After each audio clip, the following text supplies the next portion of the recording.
Welcome to SST College of Arts and Commerce, Ulhasnagar. This is SST Edupedia.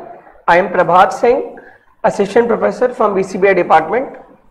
And today I am continuing with the topic on central banking, in which Module 3, Part 1. The topic name is Financial System. So students, what is basically financial system? It is. So the primary function of the financial system is to provide a link between saving and investment for the creation of wealth and to permit portfolio adjustment in the composition of the existing wealth, which means ये एक ऐसा financial system है जहां पर हर एक individuals अपने income को save करते हैं और उसको इन्वेस्टमेंट करते हैं और सेविंग एंड इन्वेस्टमेंट के अकॉर्डिंग फ्यूचर में उन्हें इनके जो वेल्थ में जो बढ़ावा देखने को मिलता है। और ये जो करवाते हैं, जो इंस्टीट्यूशंस करवाती है, उसे हम कहते हैं financial system, in which the structure, constituents, components of the financial systems are. वैसे फाइनेंशियल सिस्टम में basically there are two main groups जिसके अकॉर्डिंग ये सिस्टम चलता है। The first one is financial service of users, जो कि use करवाते हैं इस सर्विस को, जो दूसरे होते हैं जो कि सर्विस देते हैं। देन जो प्रोवाइडर्स होते हैं, providers are central bank, commercial bank, non banking financial firms, insurance कंपनियां, money market and capital market. इसी तरीके से इन सर्विस का जो इस्तेमाल करने वाले जो यूजर्स होते हैं वो होते हैं हमारे households, corporates and the government.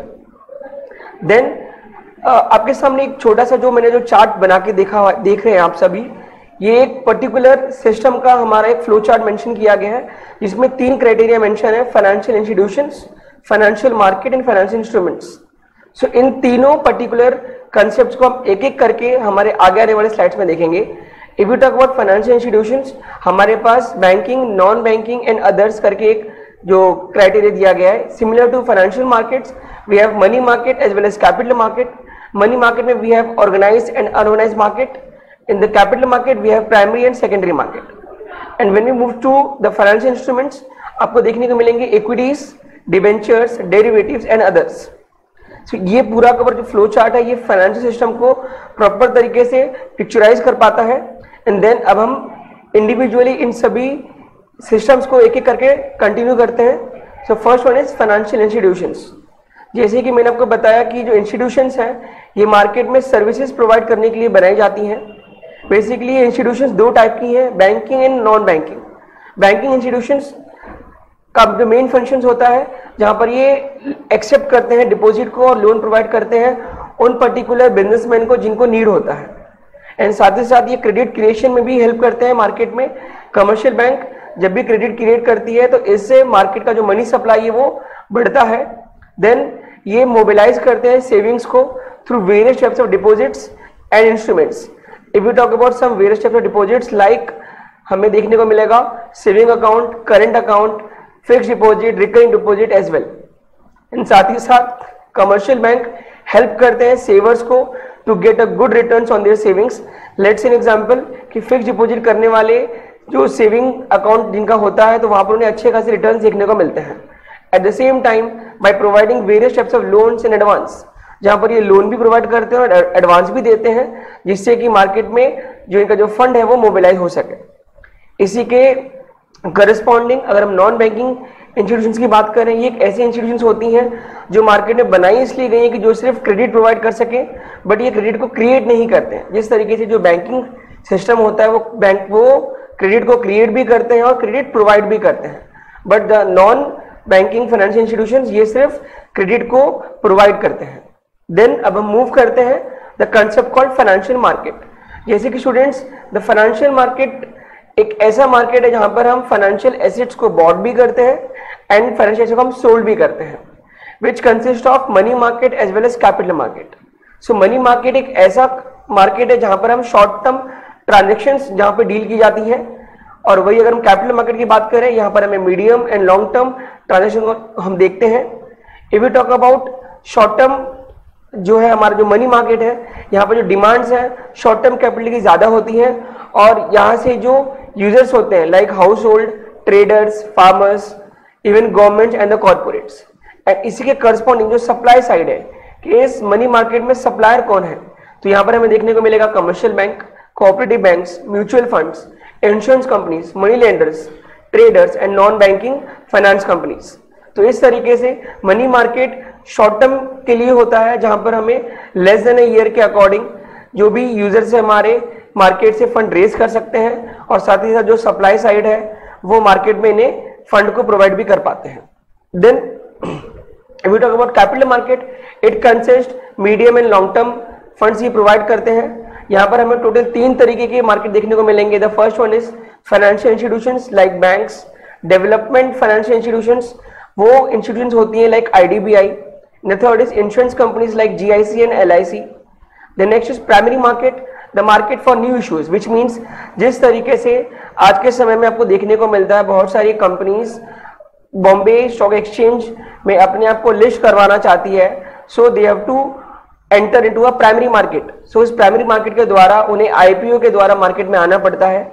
As you all know, in the previous 3 to 4 months आज के समय में मार्केट में आपको पेटीएम ने अपने आप को लिस्ट किया with the help of IPO। सो इस तरीके से प्राइमरी मार्केट में हम न्यू इश्यूज को लेकर के आते हैं। And the last one is secondary market. ये एक ऐसा मार्केट है जहां पर प्राइमरी मार्केट के द्वारा जो शेयर्स मार्केट में आती हैं उसी को सेकेंडरी मार्केट में बॉट एंड सोल्ड किया जाता है थ्रू द स्टॉक एक्सचेंज।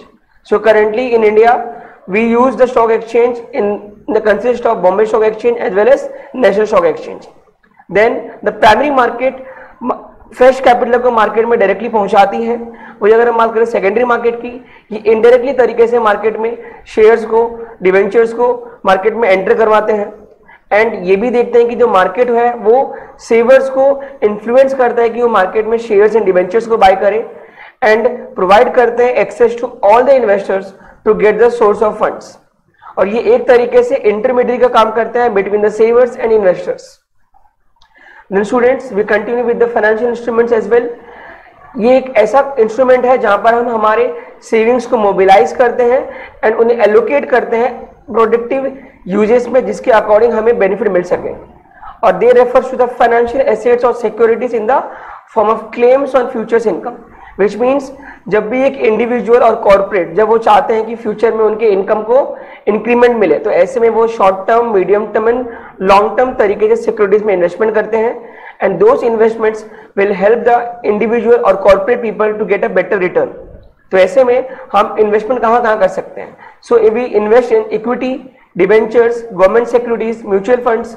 ये कुछ ऐसे यूनिट्स है जो कि ट्रेडेबल भी है, जो कि ट्रांसफरेबल भी है, बट इसके करस्पॉन्डिंग हमारे पास कुछ ऐसे भी इंस्ट्रूमेंट्स है जिसमें हम deposits like pension funds, provident funds, ये ट्रांसफरेबल या फिर ट्रेडेबल नहीं होते हैं।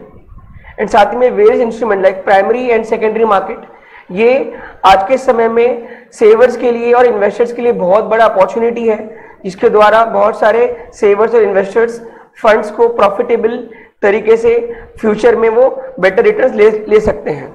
Then we talk about financial system in India, किस तरीके से फाइनेंशियल सिस्टम हमारे इंडिया में देखने को मिलता है।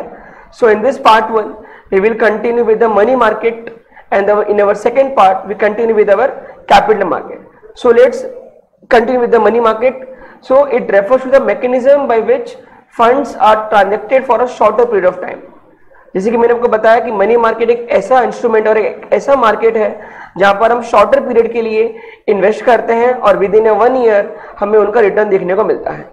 एंड यहाँ पर जो इंपॉर्टेंट प्लेयर्स हैं like commercial bank, cooperative funds and mutual funds.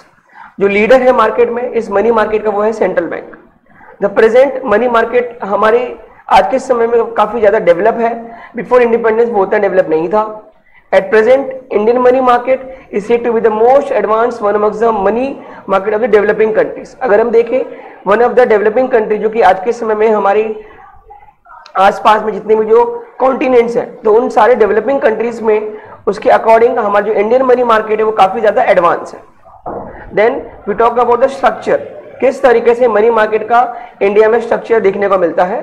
So it divide basically in 2 parts. The first one is organise sector and second one is unorganized sector. If we talk about organized sector, हमें देखने को मिलेगा Reserve Bank of India, commercial banks, cooperative banks, mutual funds, discount and finance house of India, mutual funds and finance companies. So ये एक तरीके का homogeneous sector है जो कि वेल इंटीग्रेटेड हमें देखने को मिलता है. एंड उसी के करस्पॉन्डिंग अगर हम बात करें अनऑर्गेनाइज सेक्टर की, यहाँ पर हमें देखने को मिलेगा indigenous bankers, money lenders, non banking financial institutions like chit funds, nidhis, और ये जो सेक्टर है ये हमारे लिए हेट्रोजीनियस सेक्टर की तरह होता है, बिकॉज यहाँ पर कोई भी रूल्स, रेगुलेशंस, सुपरविजन देखने को हमें नहीं मिलते हैं. That is we called it as a unorganise sector. And अगर हम बात करें ऑर्गेनाइज सेक्टर की, तो यहाँ पर इनके जो प्रिंसिपल सेंटर्स हैं वो मुंबई, कोलकाता, चेन्नई, दिल्ली, अहमदाबाद एंड बेंगलुरु में हमें देखने को मिलते हैं. देन अब हम इनके principal constituents of organise sector के बारे में बात करते हैं कि जो ऑर्गेनाइज सेक्टर में किस किस तरीके के इंस्ट्रूमेंट्स हमें देखने को मिलते हैं. The first one is call money market. So call money market एक ऐसा मार्केट है जहां पर हम शॉर्ट टर्म फंड्स को, रिक्वायरमेंट को पूरा करने के लिए हम इस मार्केट में एंटर करते हैं, जहां पर बड़ी बड़ी कंपनियां like mutual funds, banks, corporations market में बोरो भी करती हैं और लैंड भी करती हैं. और जो रेट्स होती हैं वो इंटर बैंक्स होती हैं, और यहाँ पे जो रेट्स जो चार्ज की जाती है वो बोरो फंड्स के अकॉर्डिंग ही देखा जाता है. और इनका जो टेन्योर होता है वो बेसिकली बहुत शॉर्टर पीरियड के लिए होता है, जिसमें 1 डे और 14 डेज का जो टेन्योर है वहाँ पे मेंशन किया गया है. और साथ ही साथ इसमें कोई भी कोलेट्रल लिया नहीं जाता है on the issue of call money market, which means हम यहाँ पर जब ये लोन प्रोवाइड करते हैं तो इस लोन के अगेंस्ट में हम कोई भी सिक्योरिटी नहीं रखते हैं, वो यहाँ पर मेंशन किया गया है. और अगर हम बात करें इनके मोस्ट इंपॉर्टेंट प्लेयर्स के बारे में, so they are commercial banks, cooperative banks and DFHI. और इस तरीके से जो लिक्विडिटी पोजीशंस होती है इन हमारे इंडियन इकोनॉमी में, यहाँ पर जो कॉल मनी मार्केट है काफी ज्यादा लिक्विडिटी पोजीशन हेल्ड करता है, बिकॉज इनका जो टेन्योर है वो सिर्फ 14 डेज तक का ही है. देन अब हम बात करते हैं the concept called treasury bill market. Treasury bills are issue when the government needs money for a shorter period. जब गवर्नमेंट को मार्केट से पैसे रेज करने होते हैं, फंड रेज करने होते हैं फॉर अ शॉर्टर पीरियड, तो ऐसे में सेंट्रल गवर्नमेंट इस बिल को रेज करती है. एंड यहाँ पर जो इंटरेस्ट होते हैं वो मार्केट के वो जो फोर्सेस हैं वो डिटरमाइन करते हैं. जो ट्रेजरी बिल्स हैं इनका जो मैक्सिमम पीरियड देखने को मिलता है that is 364 days, and these are categorised as a money market instrument, जिसका जो टेन्योर है वो 1 साल के अंदर होता है.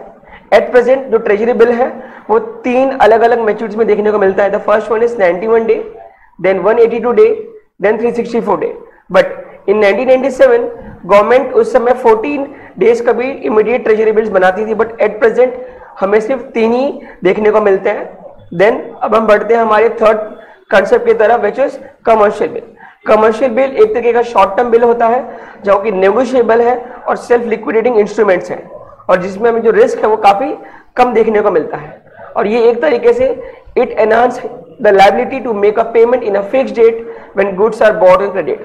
बेसिकली एक ऐसा कंसेप्ट है जहां पर हम बिल ऑफ एक्सचेंज के बारे में बात करते हैं, which include drawer and drawee, जहां पर ड्रॉवर गुड्स सेल करता है मार्केट में टू दैट ड्रॉई, एंड इन दोनों के बीच जो कॉन्ट्रैक्ट फॉर्म होता है, एज अ कॉन्ट्रैक्ट मेंशन किया जाता है कि एक सर्टेन फ्यूचर के फिक्स डेट पर ड्रॉवी के अकाउंट से अमाउंट डेबिट होकर के ड्रॉवर के अकाउंट में क्रेडिट हो जाएगा. तो ऐसे कंडीशन में कमर्शियल बिल का इस्तेमाल किया जाता है. सो जब भी ड्रॉवर को जब फंड की जरूरत पड़ती है, so they directly go for the bank to get the bill discounted. तो ऐसे में फ्यूचर में बैंक्स ड्रॉवी से जब वो फिक्स मैच्योरिटी डेट हो जाएगी तो वो उनसे वो अमाउंट को कलेक्ट करते हैं. तो ऐसे कंडीशन में ये जो कमर्शियल बिल है बहुत अच्छे तरीके से बैंक्स को देखने को मिलता है, और बैंक इनसे प्रॉपर तरीके से इंटरेस्ट भी अर्न कर सकती है. और ऑन द करस्पॉन्डिंग अगर हम देखिए, अगर बैंक्स को अगर मनी की जरूरत है तो ऐसे में उसी बिल को बैंक रीडिस्काउंट कर देती है फाइनेंशियल इंस्टीट्यूशन के साथ, like LIC, UTI, NGIC and ICICI. और इनका जो मैच्योरिटी पीरियड होता है वो 30 डेज या फिर 60 डेज या फिर 90 डेज हमें देखने को मिलता है. Then we talk about certificate of deposit. So ये एक ऐसा इंस्ट्रूमेंट है जो कि डीमेटेरियलाइज्ड फॉर्म में इश्यू किया जाता है फॉर अ स्पेसिफिक पीरियड. यहाँ पर RBI ने इश्यू किया है गाइडलाइन, उसके द्वारा ही सर्टिफिकेट ऑफ डिपॉजिट्स में चेंजेस देखने को मिलते हैं. Certificate of deposits are basically issue by the commercial banks and selected financial institutions, जहां पर RBI जो लिमिट रखती है उसके अकॉर्डिंग इस लिमिट को के द्वारा ही हमें यहाँ पर इनको देखना पड़ता है. And it is issue to the individuals, companies and corporations and funds amongst others. If you talk about इनका जो भी टेन्योर है वो किस तरीके का है, सो यहाँ पर इशू बेसिकली मिनिमम हम 1 लाख कर सकते हैं. एग्जाम्पल जैसे certificate of deposit issue by the banks, इनकी जो मैच्योरिटी है अगर बैंक इशू कर रही है तो not less than 7 days and not above 1 year. But if we move to the financial institutions तो ऐसे में इनका जो टेन्योर होता है वो less than a year but not more than 3 years. Then we talk about commercial paper. Commercial paper एक बहुत ही कॉमन टाइप का अनसिक्योर इंस्ट्रूमेंट है जो कि short term debt instrument market में इशू की जाती है बाय द कॉर्पोरेशंस। टिपिकली ये इसको यूज करने के लिए हम इसका इस्तेमाल क्यों करते हैं? बिकॉज फाइनेंसिंग ऑफ पेरोल, जब भी कंपनी को पेरोल में पेमेंट करना है और उन्हें कुछ भी कैश का शॉर्टेज पड़ रहा है तो ऐसे में ये कमर्शियल पेपर का इस्तेमाल करते हैं, इवन फॉर द इन्वेंट्री और even to meet some short term liabilities as well. और इनका जो मैच्योरिटी होता है कमर्शियल पेपर का लास्ट मोस्टली 7 डेज होता है, but not more than 270 days. But in India आपको देखने को मिलेगा the tenure which is minimum 7 days and not more than 364 days. एंड जो कमर्शियल पेपर जो होता है यहाँ पर हम किसी भी तरीके से कोई भी कोलेटरल नहीं रखते हैं और ये हाईली अनसिक्योर डेट होता है। और ऐसे कंडीशन में जब ये हाईली अनसिक्योर है तो जो भी इंस्टीट्यूशंस इन इंस्ट्रूमेंट्स को इशू करती हैं तो ये सामने वाले कंपनी के प्रॉपर तरीके से उनका क्रेडिट वर्दीनेस चेक करती हैं कि मार्केट में किस तरीके से उनका इमेज और गुडविल बना हुआ है और उसके अकॉर्डिंग ये मार्केट में इस कमर्शियल पेपर को रेज करती हैं। और यहाँ पर अगर हम बात करें, इनमें इन्वेस्टर्स जो होते हैं from the banking sector, individuals, corporate and incorporate companies, साथ ही साथ कुछ एनआरआईज भी यहाँ पे इन्वेस्टमेंट कर सकते हैं, but under the control of the RBI. Similarly if you talk about FII, तो एफआईआई भी यहाँ पर इन्वेस्टमेंट कर सकते हैं but under the control of the SEBI. Then we move forward to the unorganised sector of the money market, जहाँ पर हम देखेंगे non banking financial intermediaries. So ये एक ऐसा इंटरमीडिएरी है जहाँ पर ये चिट फंड्स एंड निधीज, जो कि इन पर कोई कंट्रोल नहीं है, कोई भी सुपरविजन नहीं होता है। यहाँ पर जो फाइनेंस होती है, जो कंपनी जो फाइनेंस करती है वो थ्रू आउट दी कंट्री में देखने को मिलेंगी। ये एक्सेप्ट करते हैं डिपॉजिट्स को और साथ ही लोन प्रोवाइड करते हैं ट्रेडर्स को और रिटेलर्स को, और इनमें जो इंटरेस्ट होता है वो काफी ज्यादा हाई होता है। द चिट फंड्स मोस्टली हमको साउथ इंडिया में ज्यादा पॉपुलर देखने को मिलेगा, और इनमें जो मेन क्राइटेरिया क्या होती है, यहाँ पर फिक्स नंबर ऑफ मेंबर्स होते हैं जो कि उस पर्टिकुलर सेशन में अपने आप को सब्सक्राइब करते हैं। अमाउंट पीरियोडिकली उसमें सबमिट किया जाता है और इसी अमाउंट को कलेक्ट करके किसी एक पर्टिकुलर मेंबर को दिया जाता है। और ये देने का जो मेथड है वो दो तरीके से हम देखते हैं। The first one is bidding and second one is draw of lots. Basically draw of lots means एक तरीके से बॉल में हम उन मेंबर्स के नाम रखते हैं और उस बॉल में से हम कोई भी रैंडमली हम एक चिट निकालेंगे और उसके अकॉर्डिंग जिसका भी उसमें नाम मेंशन रहता है उससे वो पर्टिकुलर अमाउंट देखने को या देने को मिलता है। Then nidhis accept deposit from the members, साथ ही साथ उसी निधीज में हम जिनको नीडी पर्सन, जो नीडी मेंबर है, उन्हें हम लोन भी प्रोवाइड करते हैं at the reasonable rate of interest. But यहाँ पर एक कंडीशन है कि जो लोन्स होते हैं ओनली जो मेंबर्स होते हैं उन्हीं को मिलते हैं, उसके अकॉर्डिंग जो उनके जो अलावा जो मेंबर्स नहीं है उनको हम ये लोन्स नहीं प्रोवाइड करते हैं। Then the second one is indigenous bankers. They are private firms जो कि डिपॉजिट एक्सेप्ट भी करते हैं और लोन भी प्रोवाइड कर लोन भी देते हैं पब्लिक को, और ये ऑर्गेनाइज सेक्टर अनऑर्गेनाइज सेक्टर को बिलोंग करते हैं। और यहाँ पर अगर हम एग्जाम्पल के बारे में देखें, so the first one Gujarati shroffs, Marwari, कायस एंड चेतियर्स। ये लोन प्रोवाइड करते हैं स्मॉल ट्रेडर्स और बिजनेसमैन को, और इनकी जो सर्विसेज होती हैं काफी ज्यादा फास्ट होती हैं और इनफॉर्मल होती हैं, और ये अपने कस्टमर्स को बहुत अच्छी तरीके से जानते हैं। और इनका जो ओवरहेड कॉस्ट होता है, जो हम अगर बात करेंगे जो पेपर वर्क होता है या फिर जो एक्स्ट्रा जो कॉस्ट है वो भी काफी ज्यादा लेस होता है। तो ऐसे कंडीशन में यहाँ पर हमारे कंट्री में काफी ज्यादा पॉपुलर है, इवन सर्टेन पार्ट्स में काफी ज्यादा देखने को मिलता है। देन अब हम बढ़ते हैं the third part which is money lenders. So money lenders का एक ग्रुप होता है जो कि फॉर्म करते हैं, जो बेसिकली यूनिफॉर्म तरीके से काम नहीं करता है। ये अपने खुद के पैसों को ही मार्केट में रेज करवाते हैं और ये उन्हीं को फंड्स देते हैं जिनकी जो क्रेडिबिलिटी मार्केट में अच्छी है, जो कि फाइनेंशियल स्ट्रांग है।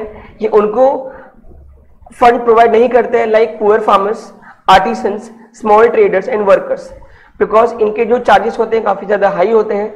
एंड वी ऑल नो, अभी जो मैंने आपको जो एग्जांपल्स बताए, फार्मर्स, आर्टिसंस, स्मॉल ट्रेडर्स, ये उस इंटरेस्ट को अफोर्ड नहीं कर सकते हैं। Then they also manipulate the accounts. ये अकाउंट्स को मैनिपुलेट भी करते हैं और एक्सप्लॉइट भी करते हैं बोरोवर्स को बहुत अलग अलग तरीकों से, बिकॉज इनके अकाउंट्स को सुपरवाइज और रेगुलेट नहीं किया जाता।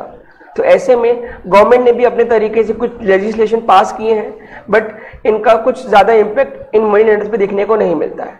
तो स्टूडेंट्स, आज हमने जो module 3 supervisory role of RBI के अकॉर्डिंग हमने फाइनेंशियल सिस्टम का पार्ट 1 हमने कंप्लीट किया है, एंड जो पार्ट 2 है वो हम हमारे नेक्स्ट सेशन में कंटिन्यू करेंगे। Students, thank you.